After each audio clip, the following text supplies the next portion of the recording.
এটা দেখে মনে হচ্ছে কি বলুন তো, তালের বড়া, কলার বড়া। আরে বাবা না, এটা কি বানিয়েছি জানেন? এটা বানিয়েছি এই যে টইটুম, একদম রসগোল্লার মতো দেখতে লাগছে। এটা বানিয়েছি কাঁঠালের বড়া। নারকেল দিয়ে আর তিল দিয়ে কিভাবে কাঁঠালের বড়া বানিয়েছি, আর খেতে বন্ধুরা দুর্দান্ত স্বাদের হয়েছে। তো চলুন কীভাবে বানিয়েছি। আসসালামু আলাইকুম বন্ধুরা।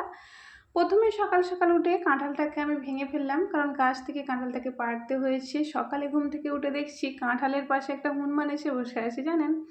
ভাবলাম কাঁঠালটা পেকে গিয়েছে, তো ভাগ্যিস চোখে পড়েছিল। তারপর ছাদে গিয়ে টুক করে কাঁঠালটা পেরে নিয়ে চলে আসলাম। ইচ্ছা ছিল গাছে পাকানো কাঁঠাল খাবার, ঠিক আছে, একদম পারফেক্টলিভাবে পেকে গিয়েছে। দেখতেই পাচ্ছেন এই বাবা আঠাগুলো হাতে পুরো জড়িয়ে যাচ্ছে। তো চলুন, কাঁঠাল ভাঙা হয়ে গেছে, এতগুলো কোয়া হয়েছে এক ডিশের মতো। এবার এর থেকে আমি মিক্সিং জারের সাহায্যে কিছুটা কোয়া নিয়ে পিউরি বার করে নেব কাঁঠালের। এই যে ভিতরে যে বীজটা থাকে মানে দানাটা থাকে সেটা আমি ফেলে দিয়ে তারপর এখানে আমি কাঁঠালটা এরকমভাবে কোয়াগুলোকে ছাড়িয়ে ছাড়িয়ে মিক্সিং জারের সাহায্যে ভালো করে আমি এটাকে পিষে নেব। এই যে দেখতে পাচ্ছেন পিউরিটা বার করে নিয়েছি, ঠিক আছে। এবার এর মধ্যে আমি অ্যাড করব তোমার নারকেলটাকেও ভেঙে নিয়েছি। ভেঙে কোড়ার অতটা সময় নেই, যে কারণে মিক্সিং জারে দিয়ে দিয়েছিলাম। এই যে ছিপে ছিপে মতো হয়ে গিয়েছে, বাটার মতো, অতটা মিহি হয় না, একটু আধ ছিপে ছিপে মতো নিয়েছিলাম, ওটা দিয়ে দিলাম।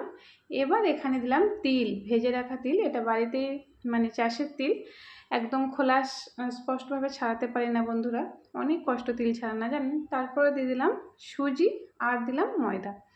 অল্প একটু খাবার সোডা অ্যাড করলাম, করে ভালো করে এটাকে হাতের সাহায্যে মাখিয়ে নেব। অল্প একটু পানি যদি লাগে দেবেন, কিন্তু আমার এখানে কোনো পানির প্রয়োজন হয় না।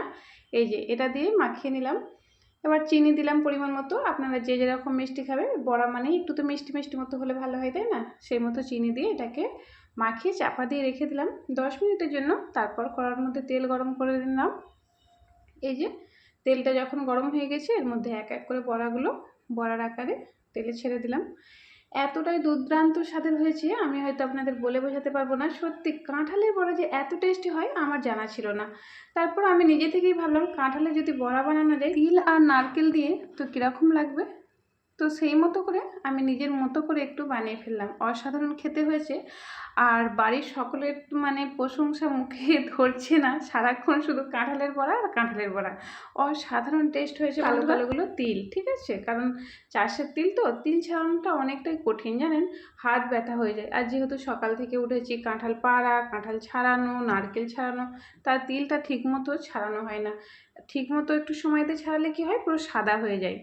তো এই যে চাষের তিল, এটা কালো কালো থাকলেও সেরকম কিছু অসুবিধা হয় না, বড়ার মধ্যে দিলে বেশ ভালো লাগে। এই যে সব কটা বড়া নেড়ে চেড়ে উল্টে পাল্টে ভাজা হয়ে গেছে, এরকম কালার হয়ে গেছে, একদম ফুলে টইটুম হয়ে গেছে প্রত্যেকটা বড়া। আর দেখতেই পাচ্ছেন অল্প একটু খাবার সোডা দিয়েছিলাম। ভালো লাগলে একটা সাবস্ক্রাইব করবেন, আমার পাশে থাকবেন। আল্লাহ হাফেজ।